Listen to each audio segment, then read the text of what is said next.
Light this candle. Okay. Welcome to the smartest people in the room. We are so glad that you are here with us, and just by showing up, you are already demonstrating your very own smarts. Today, we are pleased to bring back one of my dear friends along with one of the most interesting people on the planet. Before we get started, let me take care of some business. First, to the audience, please feel free to introduce yourselves in the chat window. The reason we do these webinars is twofold. First, we want to showcase really smart people and the amazing work they do day to day in the music industry. But the second reason is a bit more nuanced. Many of you know that I am a music industry headhunter. I place music executives in roles throughout the industry. So by definition and function, I help people connect with companies. In this series, my goal is to help you make more connections, and I invite you to take full advantage of that opportunity. Specifically, I invite you to engage with the speakers and the other attendees in the chat of the Zoom. Please introduce yourselves, share your LinkedIn profile, say hello to your friends, and make some new ones. And ask questions of our speakers. We will try to address as many of those as possible during the interview. And please make sure that your chat is set to address speakers and attendees. I want to thank our sponsors, for without their support, we could not keep this series free. I want to thank First Horizon Bank, Bufkin Baker, Four Roses Bourbon, the Fairlane Hotel, the Tennessee Entertainment Commission, Lightning 100, Tennessee Brew Works, Moo TV, Jive Printing, Project Music, and Cushmaster's brand of CBD products. So let's get down to business. In today's host seat, we welcome back Ralph Simon, or Sir Ralph, as I prefer to call him. He's no stranger to this platform or to a lot of this audience. Correctly described as the father of the ringtone, Ralph has been seen around corners in the global music business for over 40 years. He's a music industry visionary who co-founded major indie leader Zomba and Jive Records. He signed talent, grew a globally successful music publishing company, managed some of the world's top record producers, was EVP at Capitol Records and Blue Note, and foresaw the potential of mobile phones and social media very early on. He correctly predicted that the future belongs to screenagers everywhere who run their social media lives, music, streaming, and connecting on their mobile phones. He has consistently been at the forefront of mobile media innovation, mobile learning, and social media ideation, next stage AI and mobile video, and engaging with global digital business leaders and political innovators across cultures around the world. In short, he's the smartest guy in any room he enters. And welcome back, Ralph. So nice to have you. Hey there, Tom. Great to see you, and great to have a great guest today, and all the way here from London, beaming into Nashville and the rest of the world. Thank you. And joining Ralph as today's featured guest is Tarquin Gotch. Tarquin has been in the entertainment business his whole life, starting backstage in West End Theater, doing lights for Lindsay Kemp, and even at a strip club in Soho, then becoming head of A&R for two major record labels, Arista and WEA, and signing hit acts such as The Beat, The Stray Cats, Rowan Atkinson, Elaine Page, Stephen Duffy, Wang Chung, The Associates, Fela Kuti, and managing more hit acts such as The Dream Academy, Jimmy Nail, Billy McKenzie, and XTC. He's also a music supervisor for John Hughes and the Wonder Years, and then running John's film production company in Chicago, as well as executive producing all of Hughes's films, including the biggest comedy hit of all time, Home Alone. Leaving Chicago, he moved back to LA to run Fox TV's in-house movie division, where he made an early Marvel film, a Viggo Mortensen thriller, and Fox's highest-rated true life story, The O.J. Simpson Story, all before heading back to the UK to manage John Lord of Deep Purple, Brian Johnson of AC/DC, and Stuart Copeland of The Police. As well, start a music publishing company and executive producing TV, such as Porridge for BBC One, the award-nominated Henry IX with Charles Edwards and Sally Phillips for UK TV, and also 3 series of Cars That Rock for Quest/Discovery, and most recently, 2 series called On the Road for Sky Arts, which achieved one of Sky Arts' highest non-scripted scores ever. In 2018, Tarquin music supervised My Generation, a documentary feature for Simon Fuller on Michael Caine, as well as executive produced and music supervised Killer Weekend. That's just a sample of how this creative genius is at work. Let's welcome him and Ralph to the smartest people in the room. Take it away, boys. Tom, thank you so much for that incredible introduction. I should have recorded it, and I will put it on my answer machine. That was a great introduction, and I would have to say what he did not say, Tarquin, is that you've always had an incredible sense of humor. You even called your music publishing company Not Them Again Music. Oh, not them again. Not them again. I stole that joke from George Harrison. That's where I first heard it. So, yeah. That is great. Well, we want to just say hello to some of the people that have tuned into this. It's good to see Jeff Lieberman with us, Liz Davis, Mary Mueller. Great to see you. Mary Sack as well. We've got Brody Dawson. Brody, we've had you before on this. Barry Coburn, a great manager and a great publisher from Nashville. Ashley Butala, Anjali Kurana. We've got Ricky Tej all the way from Bangalore in India. Ricky, great to see you. Ricky. And Jay Ahuja, the famous John Briley, who's a legend in his own lunchtime. Great to see you, John, on this. Michael R., Monica Motta, Morton Dahlgren. Wow, we've got a great group of people. William Gary, we have Zelda Mankiewicz, we have Vicky Kaplan, V. Nelson, Susan Schwartz. Well, you get the drift, Tarquin. We're going to... You missed Eric Jacobson, who was my wonderful legal eagle when I was running the TV movie division at Fox. So now I'll have to tell the truth about all those movies. And Andrew T. Mackay from... he hasn't said whether he's in London or India, but he straddles both magnificently. Fantastic. Well, we've always get great professionals that cue into the smartest people in the room. And Tarquin, one of the reasons we were so keen to have you be one of the smartest people in the room is that A, you are, but B, a lot of what you did in your career was always looking for great art, looking for artistry from the early days of you working with the mime artist Lindsay Kemp, who influenced David Bowie so much, but more pertinently in the various acts that you signed. Obviously, the Thompson Twins were one of the very big acts in those early years when Clive Davis had got you to run A&R for Arista, but also when you moved back to England after you'd had your spell at Arista, and of course during that period, the Stray Cats, one of the acts that you'd signed were so huge, but also Fela Ransom Kuti from Nigeria. You also were involved when you moved to WEA, and you really were responsible for moving Prince and Madonna into a position of significance in the UK market. So all of that time you were working with a constellation of really interesting talent. Yes, I'm a lucky man because you know, to have a job that involves talent like that is just a gift, isn't it? It's just it doesn't come any better than that. But having said that, there are trials and tribulations that come with that territory. And Madonna was not happy that we remixed some of her records for the UK market. And we brought Prince over for that first tour. And he's the shyest man I think I've ever met. I mean, he literally hardly speaks until he walks out on stage, and then he just explodes into this incredible talent. So yes, very lucky to work with all sorts of great talent.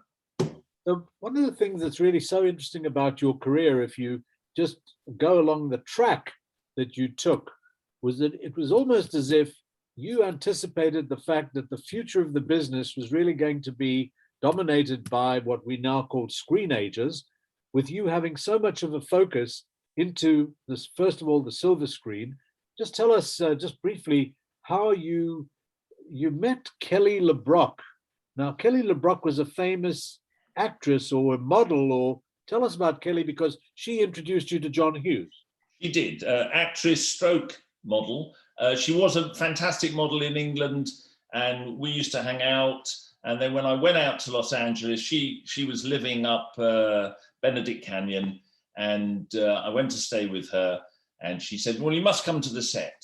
And I said, "Oh, well, I don't want to, if you're working." No, come to the set. And she plonked me down next to John.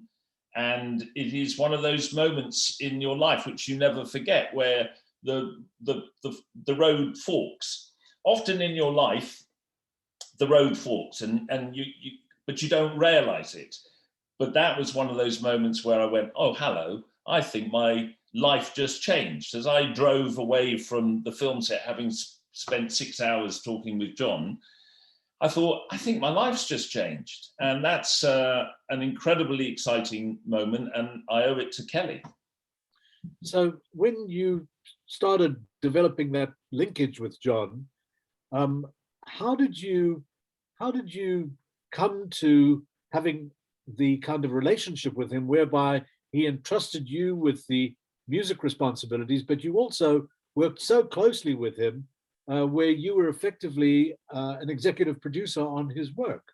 Well, there's a number of factors. One is that he was an Anglophile. He loved English music. So for an ex-A&R man, a manager who's sort of totally plugged into the London music scene, to turn up on his set, and he realized that he could access music that he could not get his hands on previously, was his genius to spot that and go, "That's what I want." Being less bombastic about it, really, the time difference. John liked to talk, and if he got you on the phone, you were on for a couple of hours. And the time difference meant I was awake in the middle of the night when he wanted somebody to talk to. And the phone would go, and I'd be on that phone for a couple of hours, which, was fine as long as I didn't have anything else to do. But, we had a fantastic run, and it was a huge privilege to work with him. And he was incredibly generous. Witness all the acts that I managed that he put in his films. And that's a wonderful thing to do if you're a director. So give us an example of that, because the films were Some Kind of Wonderful, She's Having a Baby, Uncle Buck, obviously with John Candy, Planes, Trains and Automobiles. Which kind of acts would you have musically within those movies?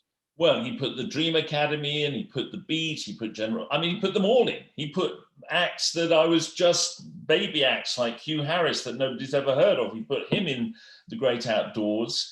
So it was a two-way street. Because I managed them, I would have demos or instrumentals or rough mixes, which nowadays doesn't sound like such a big deal. But back in that day, those were rare items, and to have them before they were released meant we could sit and needle drop, with the movie, and just try music in different scenes. And I'd have a box with all these demos and 12-inch mixes and whatever, and we'd try them, and often they worked. The Dream Academy at the end of Planes, Trains and Automobiles just nails it. It's exactly the right music for that very emotional scene where Steve Martin realizes, after the torture of the previous 75 minutes with John Candy, he realizes that John has nowhere to go on Thanksgiving and feels bad, and the music just, it brings it. And it's a wonderful thing. So do you think that your A&R experience helped you to tailor make certain pieces of music for certain visual films, cinematic situations? We've always wondered how that works. Was that a natural, instinctual kind of feel that you just had professionally? No, it's trial and error. And we would sit up all night with a rough edit of the film, with a turntable, with a cassette machine, and we just tried different music against each scene until it did what we wanted it to do. Right. Of course, it requires some sort of intelligence to know what music to bring. I mean, you don't bring German folk music to that music spotting session. So yes, I suppose in some way, being an A&R man and knowing the music that's out there and knowing what John likes required some sort of talent. But then it's trial and error. Tom, can we just go to the first couple of pictures that we've got, just to give a sense visually of some of the things that Tarquin worked on? It's just to see that first picture there, that's John Candy on the late John Candy. Unfortunately, he passed away at a very young age. He did. John, right of John Candy. John was an absolute sweetheart. I became a big friend of John's. And that scene there is, this is where John Hughes was so great. So I go to the set, and it's a scene in a diner with Steve Martin and John Candy. And he says, right, Tarquin, have you ever been in a film? I go, no. He says, right, well, you're in this. You're a blind man sitting in between the two of them. So you go to the film set thinking you're going to be talking about music, and then suddenly you're in makeup and you're plugged in between John Candy and Steve Martin. I think we can safely assume my performance was not terrific, because that never made it to the into the finished film. But my love for John Candy grew and grew. He liked to party. There was the famous night when we went out on the town, and we went to the blues clubs in Chicago. And the night went on and on and on and on. And eventually around dawn, it was like, John, you've got to be on set. You've got to be on set. Oh, okay, fine. So he staggers off. Meanwhile, John Hughes is getting in his car to go to the set. He turns on the radio, and there's a phone in, and somebody phones into the radio that John Hughes is listening to and says, you'll never guess what? I've been in a bar all night with John Candy. He just left. And John Hughes was furious. I mean, that was one of the darkest days, because when we got to the set, both Mr. Candy and myself were in the doghouse, and but that's what it's like. John was marvelous. He gave me a job when I left Chicago. When I left John Hughes, John gave me a job in his company as a development exec, and we were working on a Confederacy of Dunces when sadly he died, which I think that book with John Candy would have made him a star of another level. So that individual looking at John Candy in the picture is who? That's me on the right in a rather smart Agnes B suit, if I may say, and that's the lovely John. Let's go to the next picture, Tom. Here's another shot we've got. This is on set, obviously. There you are on the right. That's me on the right. That's John in the center, and that's the back of Chris Columbus's head. Chris was the director on Home Alone, and John had fired me when we were making Christmas Vacation. He never told me why, but I was fired, and I went back home to England and went back to managing my acts. And I thought, well, that was my Hollywood dream. That was interesting. And then the phone rang at the usual time that John would call, and he goes, do you want to come and work for me again? I went, no, you fired me. And he said, you can run the company. I went, John, no, I worked for you for 7 years. I was your music supervisor. You fire me and you don't talk to me. And, this is very difficult. And he said, I'll pay you a lot of money. And I went, how much? And he named a number, and I went, okay. He said, you have to fly to Chicago tomorrow. I went, oh. And he said, and this time you have to give up management of all your acts. So it was a big, again, that road in your life fought. And I thought, how often, do you ever get this chance to go and just be a movie producer? You're from England and you get to go and be a Hollywood movie producer. But I also always dreamed of being a Hollywood movie producer because I thought, oh, I'll hang out with lots of very attractive actresses and they'll be on set and the palm trees and the heat and they'll be absolutely fabulous. Well, as you can see from this photo, what that white stuff behind John is snow. And every film I produced for John, we shot in the middle of the Chicago winter. And it was an absolute nightmare. I froze my rear end off and the girls were all covered up and you never met any of them. And it was awful, just horrible. So during this, when you leave, John, you supervise a few episodes of the TV series The Wonder Years, and then you start managing Roger McGuinn, who was originally with the Byrds, right? That's right. Well, I wanted to sign Roger McGuinn to John's label. That we were talking about that, but I wanted to manage him, and I got him a deal with Clive Davis at Arista, and John and Roger lived. His wife was a born-again Christian, and they took the advance and then dumped me and didn't pay me my commission. Oh, which I didn't think that was very Christian, really. Not exactly. Tom, let's go to the next picture because this is an interesting one. In Life on the Road. Life on the Road. Okay. John. What I want to say about John was, I came back from. Who John is?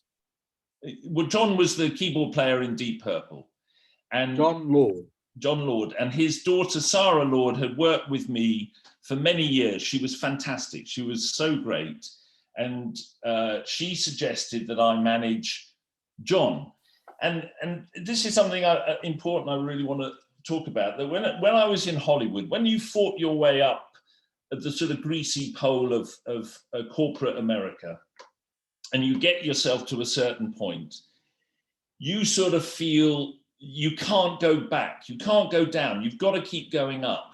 And I felt that I had to be a movie producer. I'd gotten to be a movie producer, and that's all I could think about. And I ran Fox's TV movie division. And when TV movies went out of fashion, I thought, right, I'll become an independent movie producer. I'll make arty films. I've signed arty music, I'll do arty films. Well, guess what? The independent world wasn't particularly impressed by somebody who'd done Home Alone and then made TV movies for Fox. I was sort of really viewed as, sort of unclean. And I didn't make, for 5 years, I could not get a film made. I made no money. And eventually we came back to England, and I suddenly realized, there's the movie business is not watching you, mainly because there's no movie business in England really, apart from Tim Bevan and Working Title at the time. So when Sarah said, do you want to manage John Lord? It was a gift. It was a real gift to me because it opened up a whole new life of going to Europe, playing with orchestras, and as you can see, most importantly, drinking red wine after the gig in a nice hotel in a very civilized manner. And I had just the nicest life with John. Now, is it true that John was one of the principal creators of Smoke on the Water, the Deep Purple classic? I mean, Ritchie Blackmore obviously was the shaper of the guitar feel of it and so forth, but John had a kind of classical background in his training, such that he was a very, very accomplished keyboard player.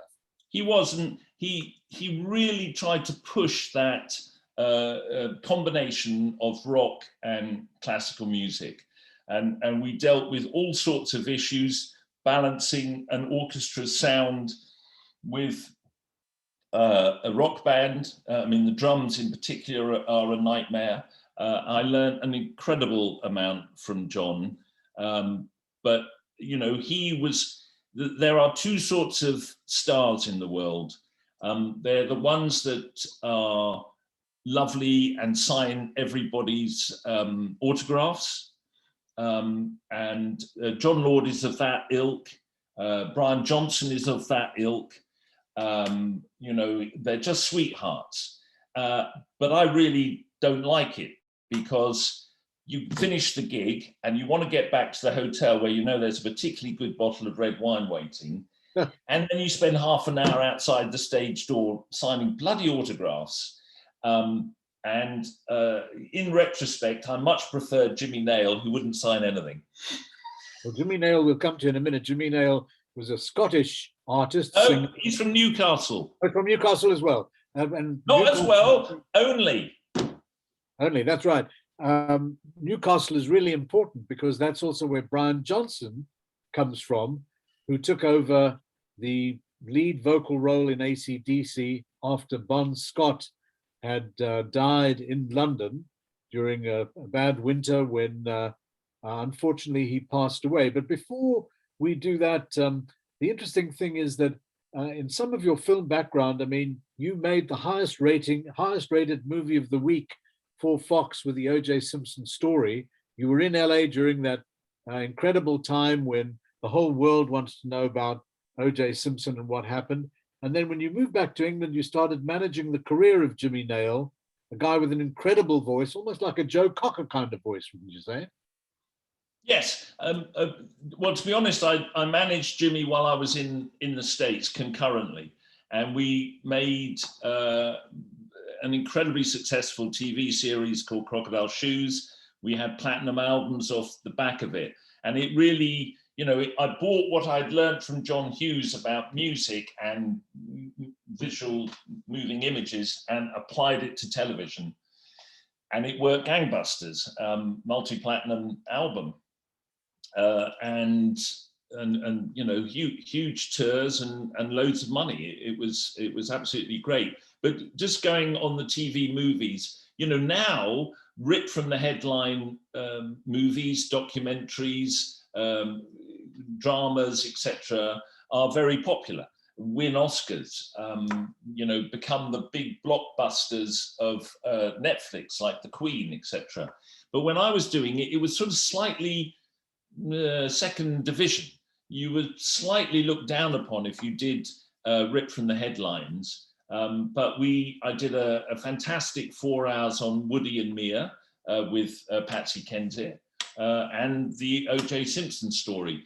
Though the director took his name off the O.J. Simpson story because we delivered it to the network and they made us take out the scene where he beat up his girlfriend because they said the advertisers wouldn't like it. And we said, well, if you take that scene out, you're kind of destroying the whole point of what we're trying to say here. Right. And the director took his name off.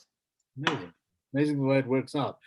Shortly after that, you establish a linkage with Steve Dagger, the well-known British manager who was right there at the beginning managing Spandau Ballet and was really the whole new romantic movement in the UK he was very much a part of. And you were the associate producer of a movie called Still Crazy. Yes. That Columbia TriStar produced. And you then also somehow, explain this to us, you supervised the music for the original Australian production in Sydney of a musical that has become a show business phenomenon, Priscilla, Queen of the Desert. Yeah, Priscilla Queen. I wish I'd done the movie. I did not do the movie. I thought the music choices were brilliant. The director is brilliant in that sense. He has an innate sense of the right music to use. But it was so exciting to be involved with the musical. The biggest challenge was that ABBA said no. ABBA said no and would not budge. And one now knows why, because they had Mamma Mia coming and they didn't want to dilute the impact of their musical. So I put Kylie in instead, and it kind of worked. I think we got away with it. It had the same sort of tone, the same sort of feel. I think, and it's a fantastic show. The producer was Michael Hamlin, one of my oldest friends, and he got me the gig, and I loved it. Yeah, I really liked it. But Still Crazy, I'd like to go back to that. Written by Ian LaFrenne and Dick Clement. Jimmy Nairn's in it.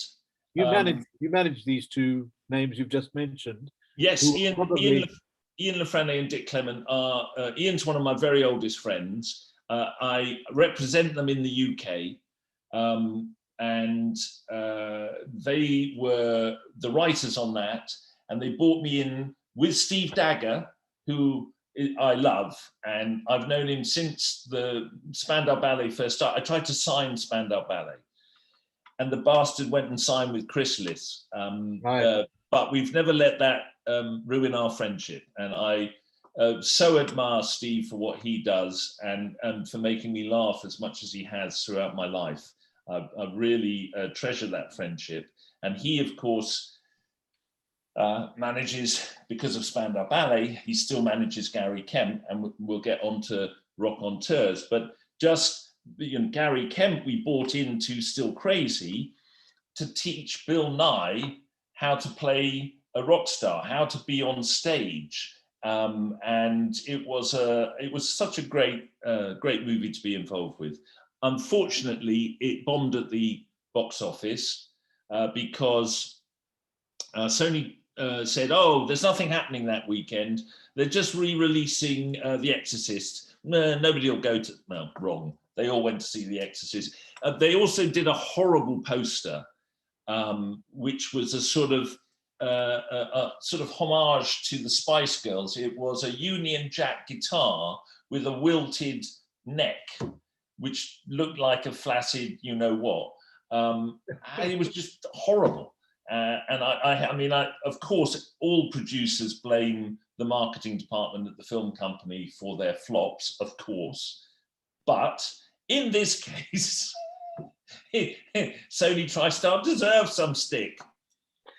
So, Tarquin, why I wanted to put some emphasis on this phase of your career, going from music, from first of all, music publisher, actually starting out right at the beginning, stage manager, music publisher, A&R expert, having successful acts, then getting involved at the highest level of the film business, and then starting to get involved in looking at producing stuff. Let's go to the next picture that you've got, Tom, because this is an interesting shot which can take us into a very interesting part of your career with Brian Johnson. Here we are. This is a biker pic, but we tell us who's on the motorbike, and of course, that's Billy Joel.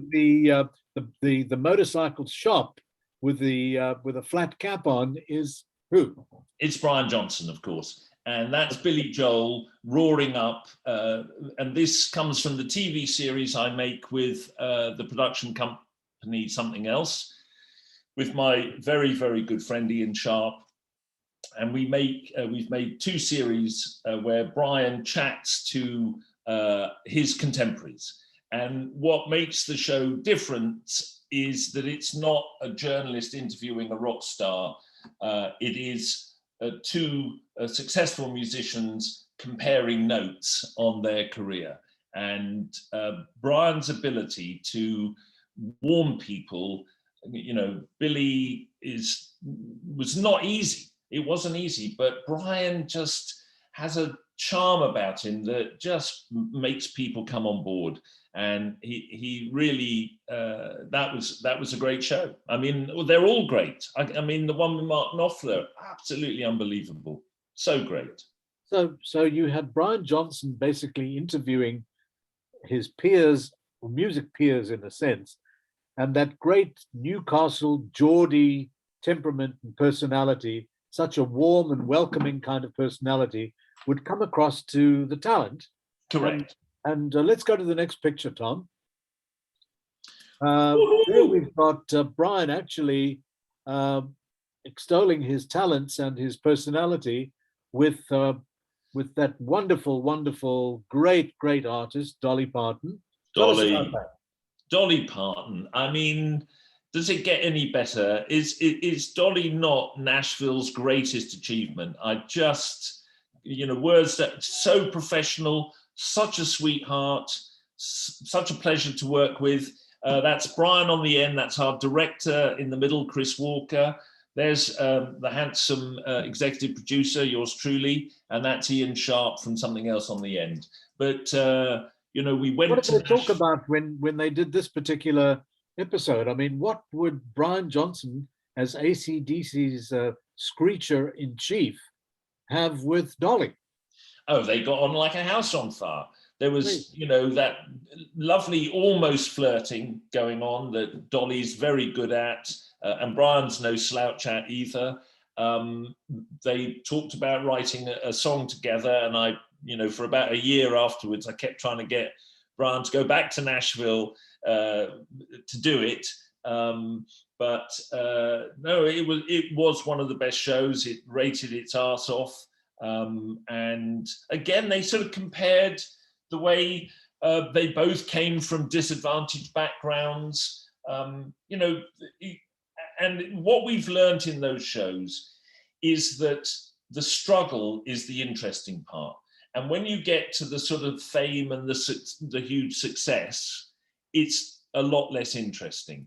Though Dolly is quite interesting because she has 2 buses. So she's always on the bus. And while she's doing one gig, the bus goes to the next one, and it's doing that. Amazing. Let's go to the next picture, Tom. Now here we are with a pool in the background. Brian Johnson lives part of the year in Sarasota in Florida. He does, but this is actually Phoenix, and that gentleman on the right is our wonderful editor from Penguin Books, Roland White, and that yellow notepad is my gold, because it's on that I get Brian to write down his memoirs, his story, and he tells it to us. I record it, I get it transcribed. He also writes it on longhand on that yellow pad, and we've been working on this book now for the last 1.5 to 2 years, and it's coming out in October. I think at the same time as Dave Grohl's book.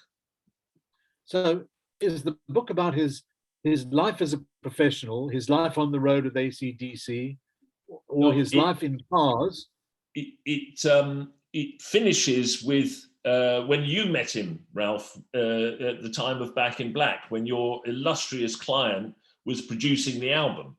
Right. And so that's the more or less the end of our book. We do cover his loss of hearing and having to leave the band, and then we flash back to his childhood, all the way through Geordie and his struggles and almost giving up, and then joining AC/DC, recording the album, and then having the most phenomenal success ever, the most successful rock album ever.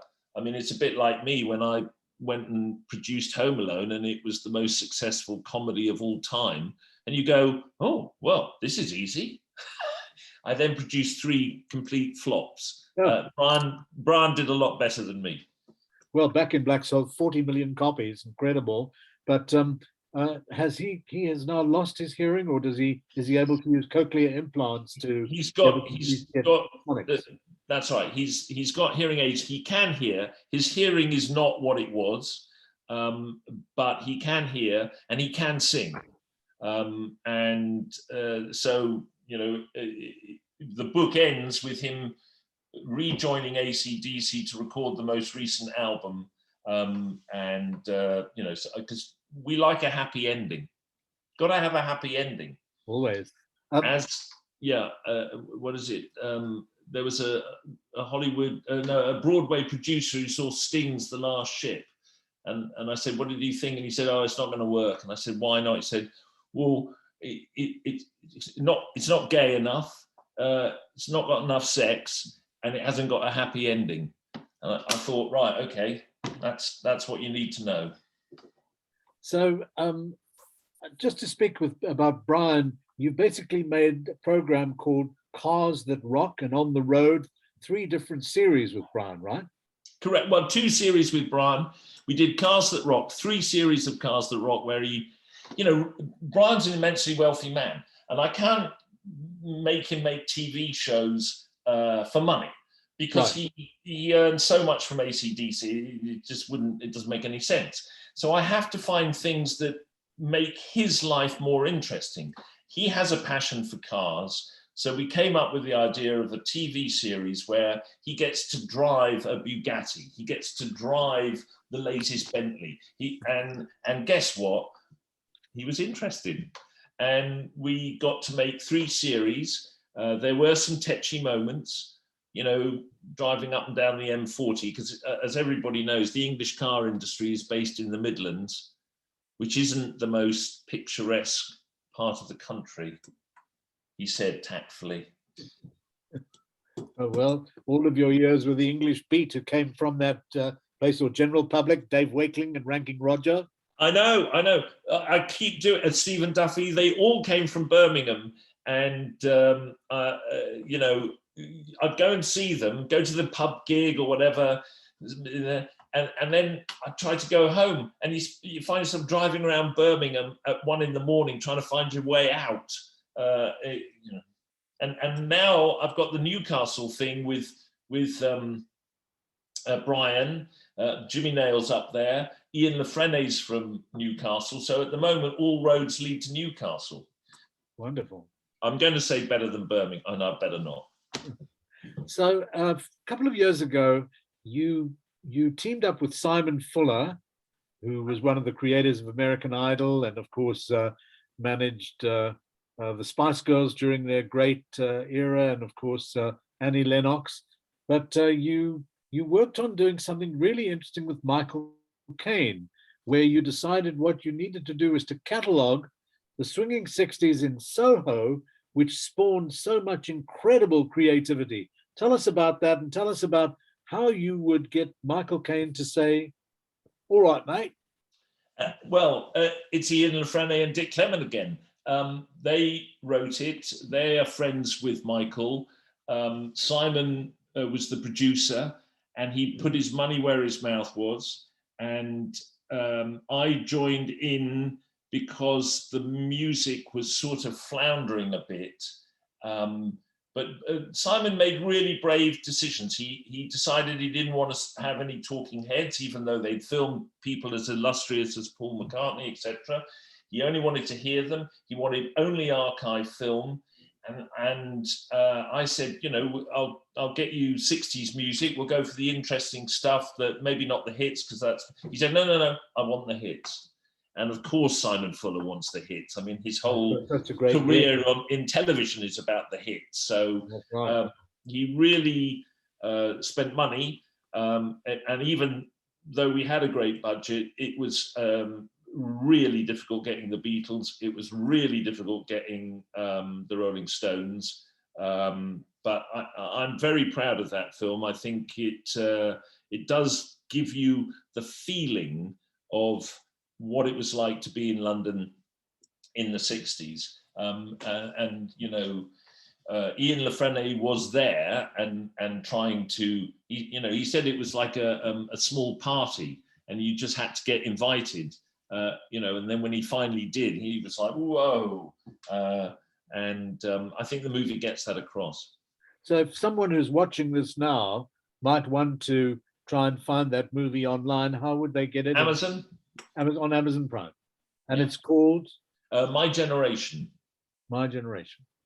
Yeah, great. Really great. And, it was great. The Who, we had some Who tracks, a film of Roger Daltrey when he was a young lad, incredibly handsome. Amazing. And Brian, and by the way, Roger gets mentioned in Brian's book as well.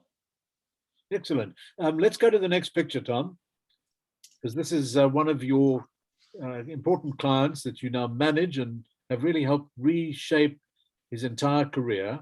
And here you are on the set somewhere in the jungle. Or where No, is that? it's On Arundel. the right. It's Arundel in Sussex, and there's Stuart getting his Copeland. lines together. And I thought this was interesting because this is our crew. This is how small our crew is when we go out and make these shows. And yeah, that's it. Stuart is. Tell us about the relationship with Stuart, because you basically shaped and came up with the whole idea of understanding Stuart's creative thrust and his great televisual appeal. And just tell us of how you came, or you and Stuart came to create this particular programming, because you've done a couple of really interesting series, one on drums and the other Yes. Adventures in Music. Tell us a bit about it. Well, the first was Stuart Copeland on drums. So this was a series that the BBC came to us and said, you know, we've got Tina Fey on bass. We'd like Stuart to do drums. And we worked with Nico Wasserman there, the director, and we made, and it rated really well. So the BBC said, what would you like to do next? And Stuart, you know, was fascinated with what music does to you, not, you know, the effect it has on you, your mind and on your body, why it makes you dance, why we march off to war. You know, what is it that music does? And that's what this show was, this series was about. And Stuart proved himself to be fantastic on camera. And I'm now negotiating another show, fingers crossed, that will be on Coda in the US, which is the new channel on Amazon for music documentaries. Amazing. I know that when Stuart was interviewed on The Smartest People in the Room, it was one of the most successful of the Smartest series, because he was just so great in his recording studio in Los Angeles. Tom, let's go to the next shot and see now this mystery fellow with his back towards us is who? That's Andy Summers. And I thought, I know he's got his back to us and it's not the greatest of photographs, but I loved the fact that you could see quite how complex, you know, you think that he just plays guitar. No, he's doing all sorts of things. And he's, I've started working with Andy as well. And You manage Andy? I manage Andy, yes. Right. And he's recorded a beautiful album. I call it a jazz album. It's sort of, it's a strange hybrid, and it's beautiful. It's just him by himself, which makes it sound very sparse. But as you can see from that board on the floor, he creates all sorts of textures, and with it goes the photographs that he's been taking for the last 40 years. And so with Leica, I'm going to do a photo exhibition and a gig. And at the gig, he has the photos, and he's doing videos with him playing the music and the photos telling a story. And so it's a cross media thing. Amazing. And is the title One Train Later? That's the no, that's his memoir. Which is his famous story about how he joined the police, and you know, they had these meetings. It was a bit difficult because they already had a guitarist, and it was all left vague. And then one night on the London Underground, he gets off a train at the same time as Stuart Copeland, and that led to poor Henry leaving the police and Andy. Yes. Amazing. One train later, and Andy's life would have been very different. Indeed. Just wanted to just say hello to Barry Evans, Bradley Royds, Bridget McMahon, Gabriel Wamba, Glenn Booth, Hillel Frankel, Ian Sharp, always good to see you. Janet Osseroff, nice to see you. Janet Sedlar, Linda Yelnick. Wow, we've got an interesting group. Let's go to the next picture, Tom. Tell us about that. Well, there you are. Two rockers. Again, this is from the series. Well, this is a special that we did for Sky Arts. I did it with my good friend Ian Sharp. That's Dave Grohl on the right. That's Brian, obviously, there. And they just got on so well. It was so nice to make that show. And we got out of LA the day before lockdown. I mean, we were so close to getting stuck in Los Angeles. It was the last thing I did before the 2020 lockdown. So it's great. Dave's got a book coming out. Brian, this is confidential, don't tell anybody. This is a secret, but he's in LA this weekend doing something with Dave.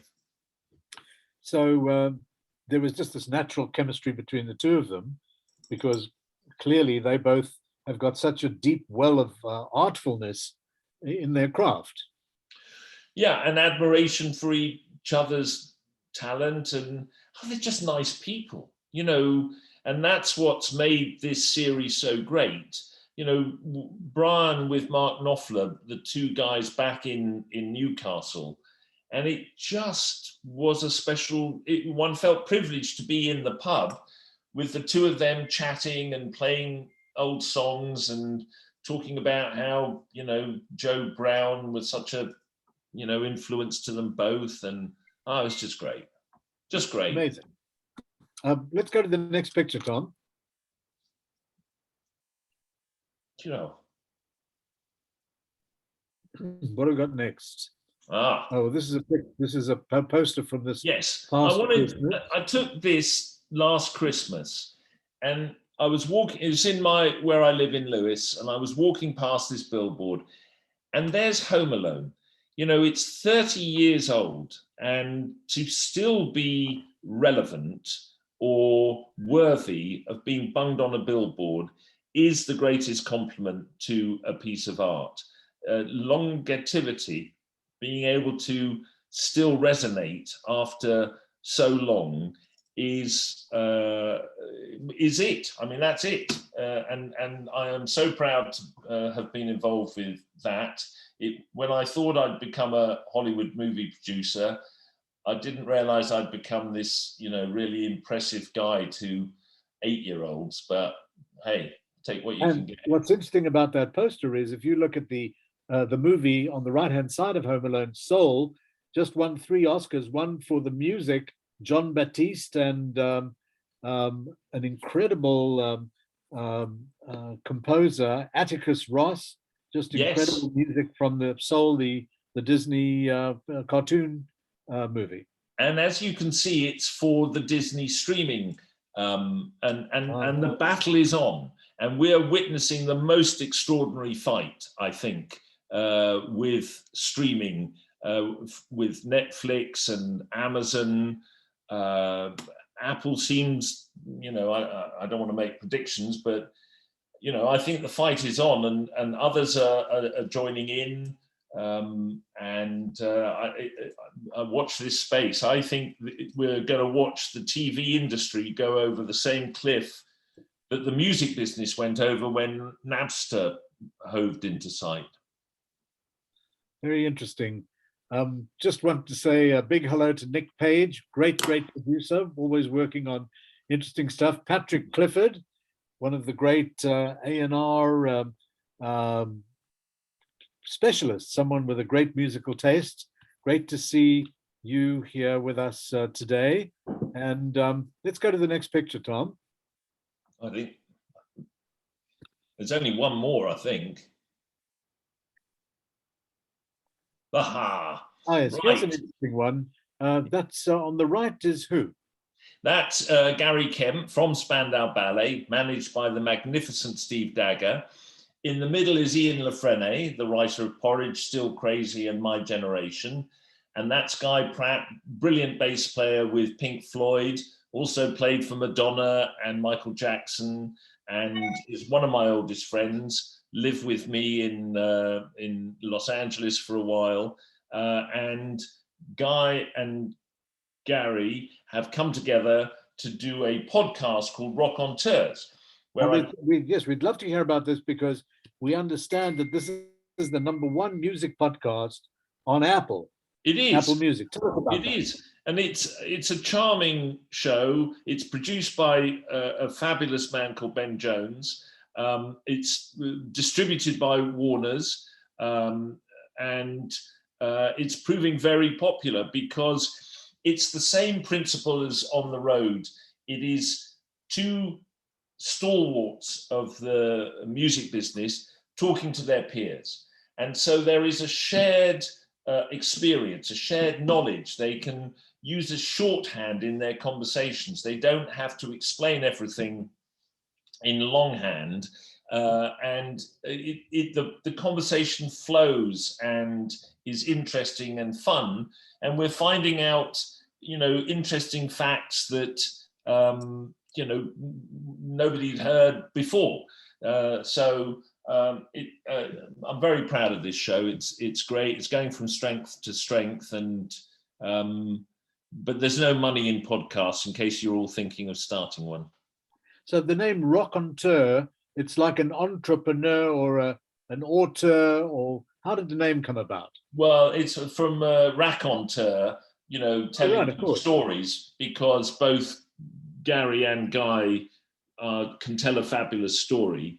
And the interplay between those two is magic.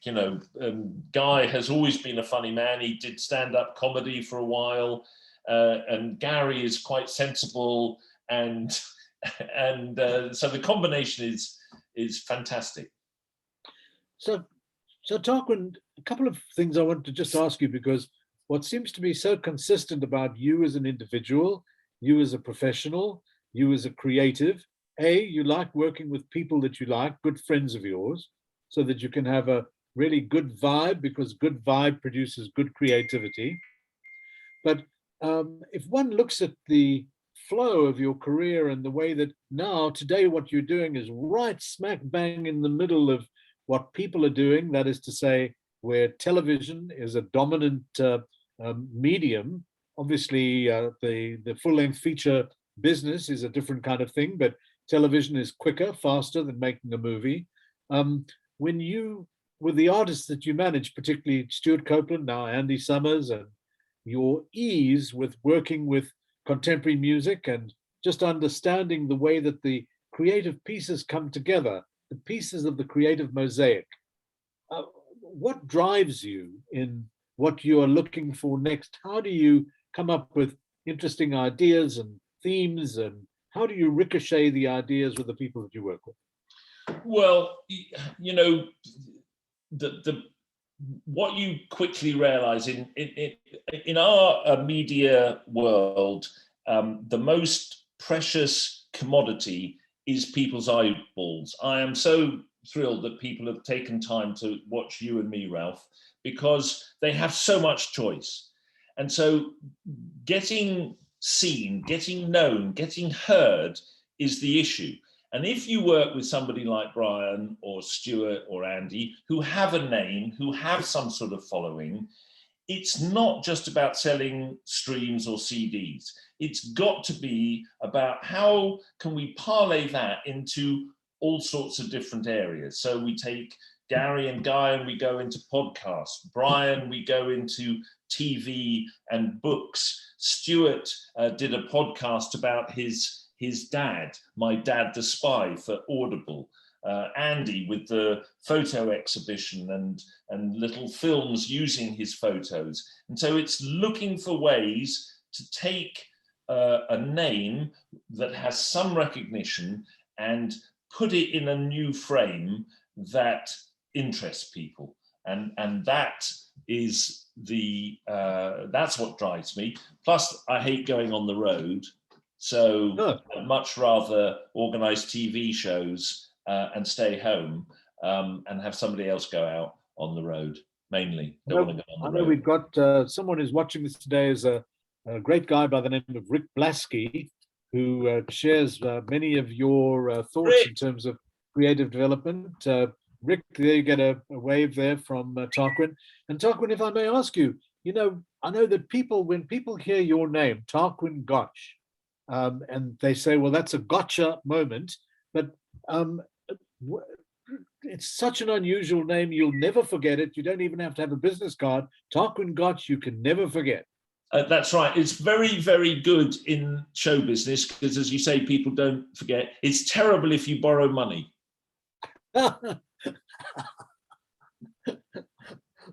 Very, very good. Just don't. So, yeah. And just to go back to the last point, Ralph, the record companies are, facing this very difficult time, this very difficult thing. They're not going out and developing talent like we did back in the day, Ralph. What they're doing is counting numbers. They're looking for success. Anybody that has success, they then do a deal with. They're not going out and finding unknowns and developing them up. And so they're beginning to win. The record companies. Yes. Okay. Who is best positioned to win and develop a really new form of talent? Is it the independent sector still as dominant with 45% of the market? Well, there are no gatekeepers anymore. People can go straight to the audience, and we're seeing that on Spotify. We're seeing that on YouTube, and you create something, music, film, video, whatever it is. You put it out to the audience, and if you get numbers, then the business gets interested. So they're not developing talent, they're taking success and trying to amplify it.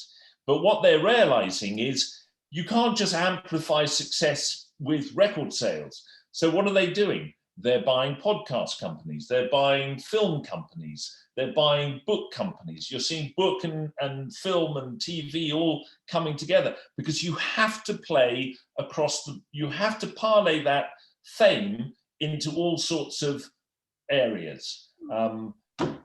And it's what I've done as a manager, and I'm seeing it now. It's what these media companies are having to do. So now we're living in the so-called attention economy. We're getting attention from whichever form you might be able to do it, and parlay, say, somebody like Stuart Copeland with his various travels into something that develops into a television vehicle, which will need to have music. Would you ever go to, for example, a completely different kind of musical frame, rap and hip hop today? Certainly in the UK, 22% of the record business is rap and hip hop. And in fact, just in terms of YouTube's most important musical genre is rap and hip hop. In fact, the head of YouTube in Africa is the guy that created Rap Caviar, that incredibly important channel on YouTube. What's your view about mixing and matching those disparate rhythmic forms? I'm too old. I'm going to leave that to someone a little younger than me. I'm working with Stuart. He's got 2 operas coming out next year. Oh, yeah. Tell us about that. He's got 2 operas that he's written. One is pretty straight ahead opera. And the other one, we hope to take it quite left field, and he's worked with Chrissie Hynde on some of the songs, and I have to say it's quite out there, and that I'm very excited about. So there's, that's more appropriate for a man of my age, because I can go to nice opera houses, watch an opera. Operas always end by around 10 or 10:30, and I can get back to that hotel and that nice bottle of red wine I left with John Lord so many years ago, and that is the ambition. And so you have to design your life so that it's fun, particularly when you get to my age, because there isn't that much of it left. Let's be blunt. I want to enjoy it. I'm not interested in building an empire for 10 years from now. I want to have fun now, and I don't want to be staying up too late. I don't want to be going to nightclubs where they only open the doors at 11 o'clock at night. No. So opera, yes, with Stuart, lovely. And jazz festivals with Andy Summers, yes. He's just, I'm encouraging him to work with all sorts of other artists so that he can explore his talent. And he's just done a track with an Italian classical outfit. They're called 40 Fingers. I wish I loved the name, I don't. But anyway, 40 Fingers, because there's 5 classical guitarists. There must be 4 classical guitarists. So I just realized my arithmetic sucks. So 40 Fingers and Andy on electric guitar. And it's a blinder. I'm very excited about that. Could it be something that he could do next year? Well, yes, it could. So yeah, I want to do things that are appropriate to my age. Making television, yes. Podcasts, radio, classical music, opera, yes. Chasing rap, no. I'm going to leave that to someone younger than me, like yourself, Ralph. What about someone like Jacob Collier, the young British musician, 24, 25, that's creating such a storm, now managed by Quincy Jones? Are there people like that you keep your eye on? Are you like Elton John, the top 40 every week delivered to him so he can listen to what's hot and what's not?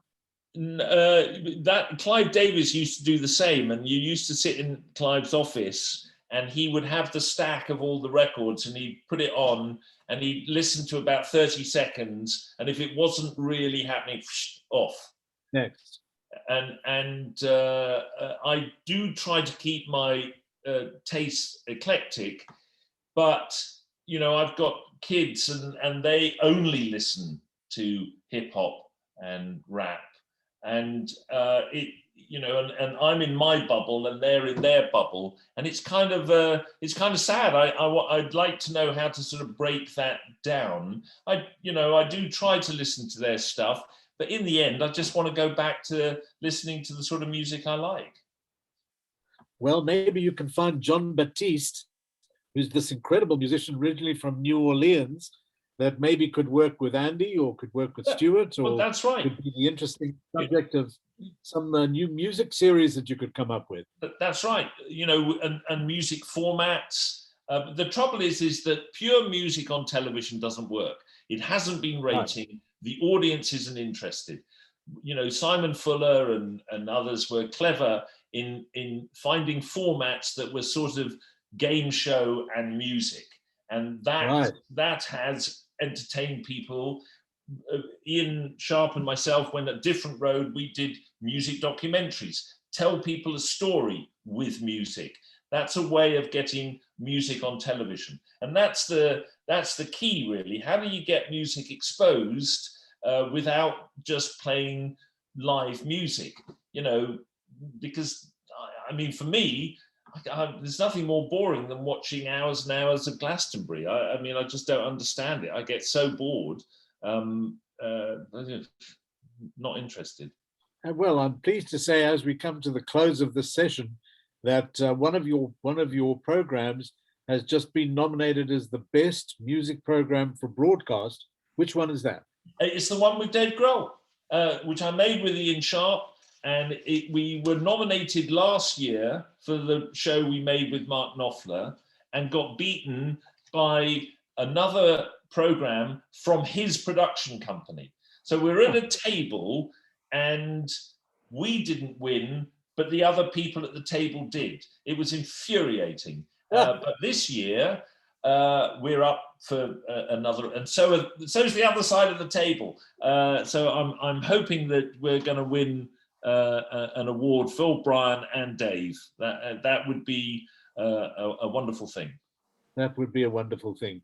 Well, Tarquin, I have to say, you have been a wonderful thing, because just getting the broad scope of not just your career, but the thinking behind it, because you're looking for something eclectic that's got the popular touch and popular taste and popular feel, and working within these various mediums that you've now had just profound experience in, from signing acts, developing movies, developing television.